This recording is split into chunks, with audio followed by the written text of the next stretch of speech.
to Series 4. I can hardly believe it. Series 4 of our study of playing over changes. Now, in this particular series, I'm going to be looking at a sequence which I think is hard to resist. It's such a good sequence. This is how it goes.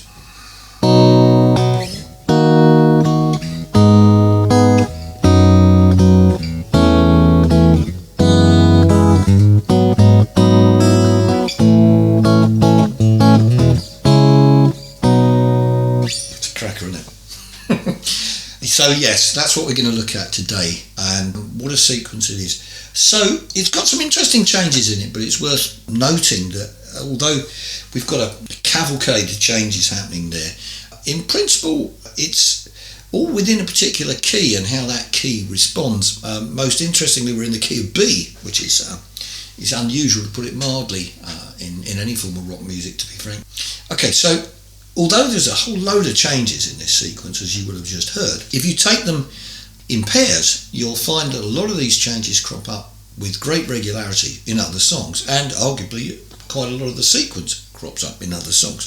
So, as ever, we're going to take it in short steps, and that's really the best way, is just try to be secure about each part that you're doing. Now, if you've seen the other 3 series on this subject, you should be feeling reasonably confident now about what your approach might be, both theoretically, geographically, musically, and even psychologically. We know what we're in for. We're looking to try and conquer articulating a change. And the first one that comes along is a B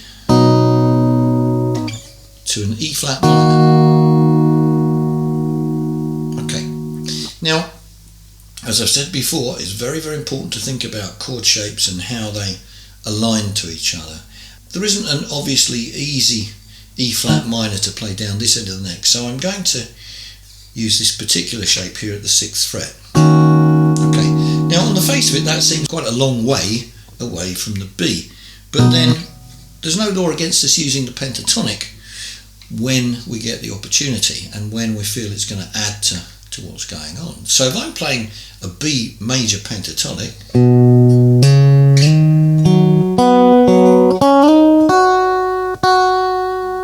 that would actually connect me quite nicely to the E flat minor 7. Yeah. Now that's a case of taking a note which is common to both the B and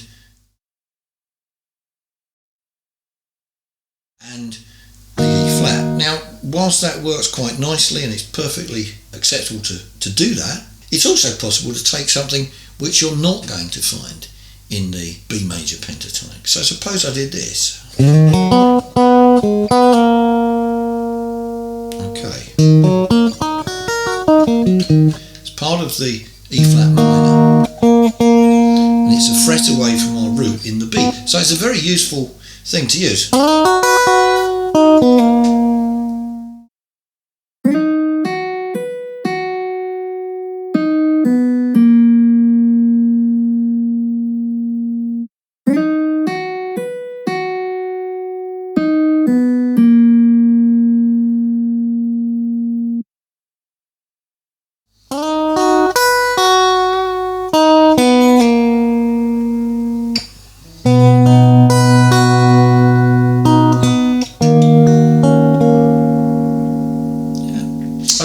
So as ever with these particular series of playing over changes, we want to fight one battle at a time. Don't try and play the whole sequence. There's a lot of chords there to deal with. But what we do is we start by getting confident, just playing B to E flat minor. Now again here, think about other places that you could play. I did make a reference here. Now that is slightly different from our normal chord references, because you're very unlikely to want to play, you know, this sort of fingering. It's really ridiculously hard, you know, very difficult. Okay, but what you can do, and this is just a little hint here, is have a think about what the arpeggio might look like.